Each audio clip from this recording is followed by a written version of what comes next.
ఈరోజు భక్తులందరి కాళ్ళు కడిగి మీ నెత్తిన చల్లుకోవాలి. జగన్మోహన్ రెడ్డి గారి కాళ్ళు కడిగి మీరు నెత్తిన చల్లుకోవాలి. ఎందుకంటే ఇది జగన్మోహన్ రెడ్డి గారిని టార్గెట్ చేసి మీరు చేసిన నాటకం కాబట్టి. ఈరోజు ఆయన తప్పు చేయలేదు కాబట్టి ధైర్యంగా నిలబడ్డాడు. తాను తప్పు చేయలేదు అని ప్రూవ్ చేసుకున్నారు జగన్మోహన్ రెడ్డి గారు. ఆయన కాళ్ళు కడిగి చంద్రబాబు నాయుడు, పవన్ కళ్యాణ్ నెత్తి మీద చల్లుకోవాలి. ఎందుకంటే మీ అందరికీ తెలుసు, ఆ రోజు పవన్ కళ్యాణ్ తిరుపతిలో మీటింగ్ పెట్టి అసలు ఎంత ఊగిపోయినాడు, ఎంత మాట్లాడాడు. ఆయన ఒక ఎత్తు అయితే ఆయన పక్కన ఒకడు ఉన్నాడు అదే రోజు మీటింగ్లో. మీరు చూస్తే అరవ శ్రీధర్ వీడు ఇంకా రెచ్చిపోయి డిక్లరేషన్ గురించి నోటికి వచ్చినట్టు వాగాడు. ఈరోజు ఏమైంది? దేవుడు చాచి పెట్టి కొడితే గింగిరాలు తిరుగుతూ వచ్చి పడ్డారు. ఆడవాళ్ళ జీవితాలని నాశనం చేసే వీళ్ళు, ఆడవాళ్ళకి అబార్షన్లు చేసి వాళ్ళని రోడ్డు మీద పడేసిన వీళ్ళు, సనాతన ధర్ములు, వీళ్ళు జగన్మోహన్ రెడ్డి గారి గురించి మాట్లాడే వ్యక్తులు అని అడుగుతున్నా. ఎంత సిగ్గుచేటో ఒకసారి ఆలోచించండి. ఈరోజు నిజంగా వీళ్ళు హిందువులైతే చంద్రబాబు నాయుడు, పవన్ కళ్యాణ్ నిజంగా హిందూ ధర్మాన్ని వీళ్ళు గౌరవించే వాళ్ళైతే దేవుడిని ఏ విధంగా నోటికొచ్చినట్టు కించపరిచి ప్రచారం చేశారో వీళ్ళిద్దరూ ఇప్పుడు నైతికంగా బాధ్యత వహించి రాజీనామా చేయాలి. అండ్ దేవుడి గౌరవాన్నే భంగం కలిగించే విధంగా వీళ్లే కాకుండా వీళ్ళ కింద ఉన్న చిల్లర ఎదవలందరితో మాట్లాడించినందుకు వీళ్ళ మీద సుప్రీంకోర్టు సుమోటోగా కేసు తీసుకొని వీళ్ళని శిక్షించాలి. లేకపోతే ప్రతి ఒక్కడు కూడా దేవుడి గురించి మాట్లాడే వాళ్ళు అవుతారు. ఎందుకంటే ఆ రోజు మీరు హడావిడిని చూసుంటారు. ఒకడేమో మెట్లు కడుగుతాడు, ఒకడేమో వందే భారత్ ట్రైన్లో భజన చేసుకుంటూ వస్తారు, ఒకరేమో సంప్రోక్షణ చేస్తారు, ఒకరేమో హోమాలు చేస్తారు.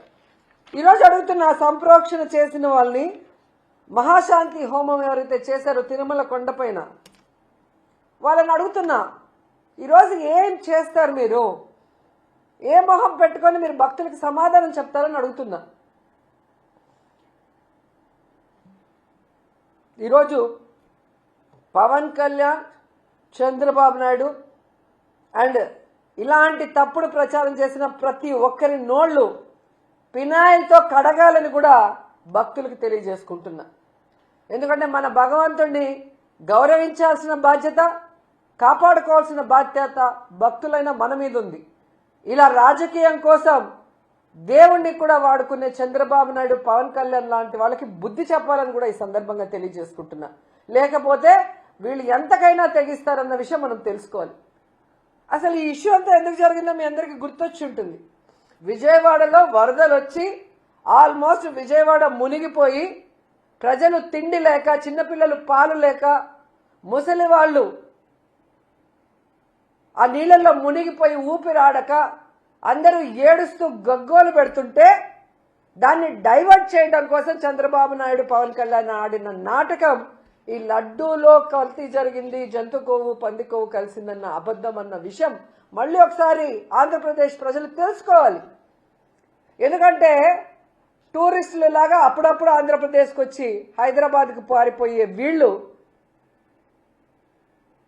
ఆ రోజు విజయవాడ మునిగిపోతుంటే దాన్ని ఎలా కాపాడాలో అఫీషియల్స్కి డైరెక్షన్ ఇవ్వడానికి ఒక్కడు లేడు.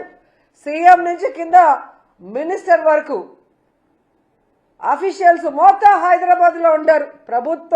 ప్రభుత్వంలో ఉండే ప్రజల పన్నుల డబ్బుని వీళ్ళు జల్సాలు చేసుకుంటూ స్పెషల్ ఫ్లైట్లో హైదరాబాద్లో భార్య పిల్లలతో ఎంజాయ్ చేస్తూ విజయవాడలో ఉన్న ప్రజల్ని ఆ నీళ్ళలో కొట్టుకుపోండి, చచ్చిపోండి అని చెప్పి వదిలేశారు. వీళ్ళ చేతగానితనానికి, ప్రజల మీద వీళ్ళకి చిత్తశుద్ధి లేకపోవటం వల్ల, వీళ్ళు సరైన సమయంలో స్పందించకపోవటం వల్ల విజయవాడ మునిగిపోయి ప్రజలు అల్లల్లాడిపోతే వాళ్ళని కాపాడాల్సిన బాధ్యత పక్కన పెట్టి ఈ డైవర్ట్ పాలిటిక్స్ తీసుకొచ్చి సాక్షాత్తు కలియుగ దైవమైన వెంకటేశ్వర స్వామి మీదే బురద చల్లే ప్రయత్నం చంద్రబాబు నాయుడు చేశాడు. అంటే ఈయనని ఏమనాలో ఒకసారి ఆలోచించండి. మళ్ళీ ఈ జిల్లాలో పుట్టాడు, చిత్తూరు జిల్లాలో పుట్టి, రాయలసీమలో పుట్టి, ఈ ప్రాంతం వల్ల 4 సార్లు ముఖ్యమంత్రి అయిన చంద్రబాబు నాయుడు ఈరోజు అధికార మదంతో, అధికార అహంకారంతో ఈయన మాట్లాడుతూ ప్యాకేజీలు ఇచ్చి పవన్ కళ్యాణ్తో కూడా మాట్లాడిచ్చారు అంటే ఇలాంటి వాళ్ళు ఇంకా అవసరమా అని అడుగుతున్నాను మోడీ గారిని. మోడీ గారు, హిందూ ధర్మాన్ని పరిరక్షించే మీరు ఇలాంటి దేవుణ్ణి కూడా కించపరిచే వ్యక్తుల్ని మీ కూటమిలో పెట్టుకుంటే మీ మీదే ప్రజలకు అనుమానం వచ్చే అవకాశం ఉంటుంది. ముందు కూటమిలో నుంచి వీళ్ళని మెడబట్టి బయటకు గంటండి, తర్వాత వీళ్ళ మీద కేసులు పెట్టి కోర్టులో వీళ్ళని దోషులుగా నిలబెట్టండి, వీళ్ళు చేసిన తప్పుకి పనిష్మెంట్ ఇవ్వండి అని కూడా మనస్ఫూర్తిగా కోరుకుంటున్నా. ఎందుకంటే తండ్రి లాంటి సాక్షాత్తు మామగారైన ఎన్టీఆర్ గారినే తన పదవి కోసం శ్రీలోలుడిగా చిత్రీకరించి ఆయన చావుకు కారణమైన చంద్రబాబు నాయుడికి రాజకీయం కోసం దేవుణ్ణైనా మోసం చేయగలడనేది మరోసారి ప్రూవ్ చేసుకున్నాడు. ఇంత దరిద్రమైన పొలిటీషియన్ ఈ దేశంలో ఎవరూ లేదు అని కేసీఆర్ గారు ఎప్పుడు చెప్తారే అదే నిజమని మరోసారి ప్రూవ్ చేసుకున్నారు. సో ఏదైతే ఈరోజు నేషనల్ డైరీ రీసెర్చ్ ఇన్స్టిట్యూట్ పరిశోధన చేసి ఇచ్చిందో దాంట్లో జంతు కొవ్వు కానీ, పంది కొవ్వు కానీ, ఫిష్ ఆయిల్ కానీ లేదని ఆ రిపోర్ట్ని సిబిఐ కోర్టు ముందు ఉంచింది. ఇది మీరు కనుక చదివితే మీకే అర్థమవుతుంది చంద్రబాబు నాయుడు గారు ఎంత నీచుడు, దేవుడి లడ్డూని కూడా తన రాజకీయం కోసం ఎలా ఉపయోగించుకున్నాడని. అలాంటి వ్యక్తిని తరిమి కొట్టండి. అలాంటి వాళ్ళు రాజకీయంలో ఉంటే మన ధర్మాలు భ్రష్టు పట్టిపోతాయి, మన రాష్ట్రం భ్రష్టు పట్టిపోతుంది, మన ప్రజలకి సుఖశాంతులు లేకుండా పోతాయి. మనం చూసారు కదా, ఒక వెల్ఫేర్ లేదు, ఒక డెవలప్మెంట్ లేదు, ఎంతసేపు అబద్ధాలు, లేదా జగన్మోహన్ రెడ్డి గారి మీద, వైఎస్ఆర్సీపీ మీద బురద చల్లడం తప్ప మరో కార్యక్రమం లేదు అని ఈ 2 ఏళ్ల కాలంలో అందరూ పూర్తిగా అర్థం చేసుకున్నారు. సో భవిష్యత్తులో ఈ జనసేన ఏదైతే కామసేన, కామాంధుల సేన అని ప్రూవ్ చేసుకుంటుందో, పార్టీ పెట్టినప్పటి నుంచి ఇప్పటి వరకు ఎంతమంది నాయకులు దాంట్లో హత్యలు చేశారు, రేపులు చేసినారు, వాళ్ళు సాక్ష్యాధారాలతో బయటకు వచ్చారో మనం చూస్తున్నాం. అంటారు కదా, యదా రాజా తదా సేన. సో తెలుగుదేశంలో అలాగే ఉంది, జనసేనలో అలాగే ఉంది. అలాంటి పార్టీలకి భూస్థాపితం చేయండి. అలాంటి పార్టీల వల్ల ఎటువంటి ఉపయోగం లేదు. సో నిజంగా ఈరోజు దేవుడు లడ్డూలో కొవ్వు కలిసింది అని చెప్పిన వ్యక్తుల కొవ్వు కరిగిచ్చే విధంగా ఈరోజు వచ్చిన రిపోర్టు నిజంగా చాలా సంతోషంగా ఉంది. కనీసం ఏమంటారు, నిజాయితీకి, నిజమైన రిపోర్ట్కి బయటకు వచ్చే అవకాశం ఉంది. అదే మీకు ఆంధ్రప్రదేశ్లో సిట్ అయింటే, చంద్రబాబు నాయుడు సిట్ అంటే సిట్టు, స్టాండ్ అంటే స్టాండు, నిజాలు బయటికి రాకుండా సమాధి చేస్తుంటారు. అనేక విషయాల్లో మనం చూసాం. ఎప్పుడు ఏది జరిగినా ఒక కమిటీ వేసేస్తారు, ఆ కమిటీ రిమోట్ బయట పెట్టరు, ఆ తప్పు చేసిన వాళ్ళని శిక్షించరు, వాళ్ళైతే దాచిపెట్టుకుంటారు. లేని వాళ్ళ మీద తప్పుడు రిపోర్ట్లు సృష్టించి తప్పుడు కేసులు పెట్టి రెడ్ బుక్ రాజ్యాంగం అంటూ ఎలా నడిపిస్తారో ఈ 2 సంవత్సరాల్లో మనం చూసాం.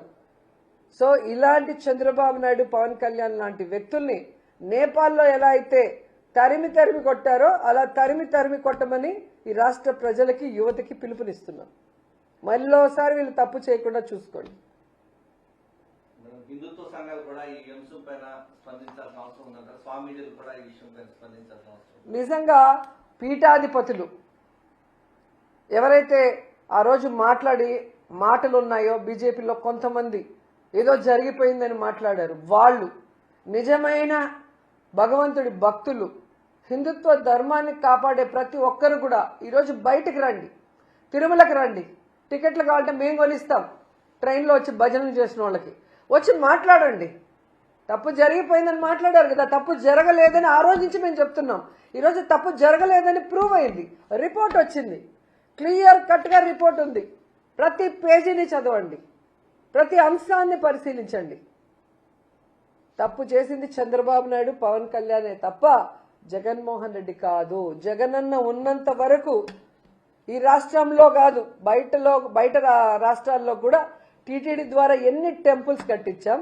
ఈ రాష్ట్రంలో టెంపుల్స్ అన్ని ఎలా రెనోవేట్ చేశాం, పాతవి. చంద్రబాబు నాయుడు డెమాలిష్ చేసిన పురాతన టెంపుల్స్ కూడా ఎలా కట్టించాం. హిందుత్వానికి ఎంత గౌరవం ఇచ్చారు జగన్మోహన్ రెడ్డి గారు. జగనన్న సీఎంగా ఉన్నప్పుడు తిరుమల లడ్డు ఎంత క్వాలిటీని పెంచారు అనేది తెలుసుకొని ఈరోజు వచ్చి చంద్రబాబు నాయుడు పవన్ కళ్యాణ్కి గడ్డి పెట్టండి, వాళ్ళ నోళ్లు పినాయిలతో కడగండి అని కూడా ఈ సందర్భంగా తెలియజేసుకుంటున్నాను.